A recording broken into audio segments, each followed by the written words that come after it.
Welcome to Beyond the Headlines, the show where we break down the stories behind the headlines and decode the deeper forces shaping our world.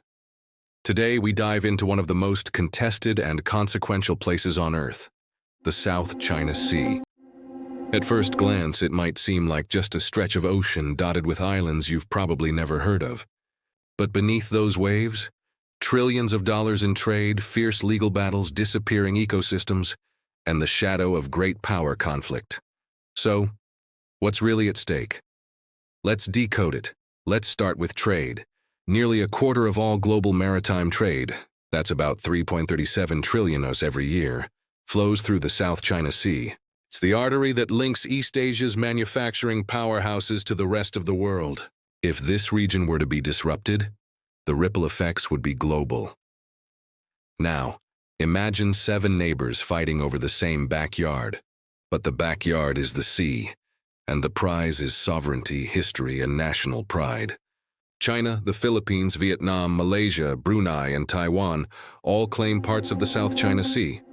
The heart of the dispute? The Spratly Islands, Paracel Islands, and Scarborough Shoal. China's controversial 9-dash line, now updated to 10 dashes, claims nearly 90% of the entire sea. But international law? Not exactly on their side. More on that soon. This isn't just a political fight, it's also about resources.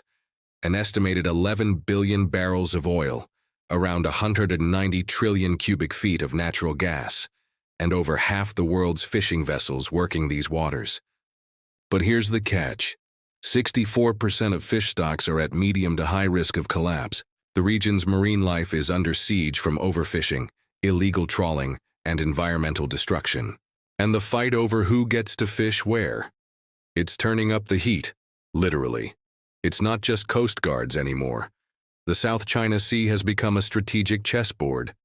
Since 2013, China has built over 3,200 acres of artificial islands, complete with airstrips, missile systems, and ports.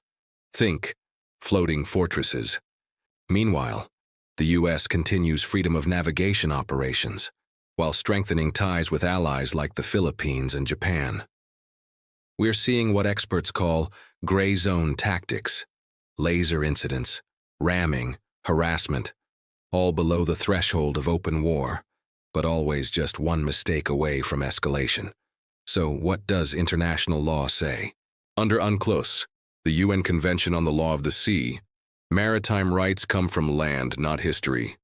In 2016, a tribunal sided with the Philippines and invalidated China's 9-dash line. China rejected it. Meanwhile, a code of conduct between ASEAN and China? Still a work in progress, 20-plus years and counting.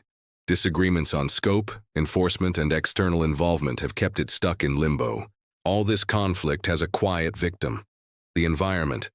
China's island building has caused irreversible damage to coral reefs, vital habitats for marine life. Overfishing, dynamite fishing, and dredging are pushing the ecosystem to the brink. The result? A textbook example of the tragedy of the commons, where national interests outweigh environmental survival. At the heart of it all are domestic politics. In China, the South China Sea ties into powerful nationalist narratives about overcoming humiliation and asserting power. In the Philippines, leadership changes bring dramatic policy swings. Under Duterte, things softened. Under Marcos Jr., they've hardened. And according to a 2024 survey, 76% of Filipinos see China as the greatest threat. Add to that rising military modernization, shifting alliances, and internal U.S. politics, and we're staring down a volatile mix of pressure and pride. The South China Sea isn't just a regional flashpoint. It's a litmus test for international law, environmental responsibility, and the balance of power in the 21st century. What happens here could shape global norms for decades to come. So next time you look at a map, don't just see water. See a stage where trade, sovereignty, security, and survival collide. Thanks for joining us Beyond the Headlines. If you enjoyed this episode, be sure to subscribe and share it with someone who loves understanding the why behind world events. Until next time, stay curious, stay informed.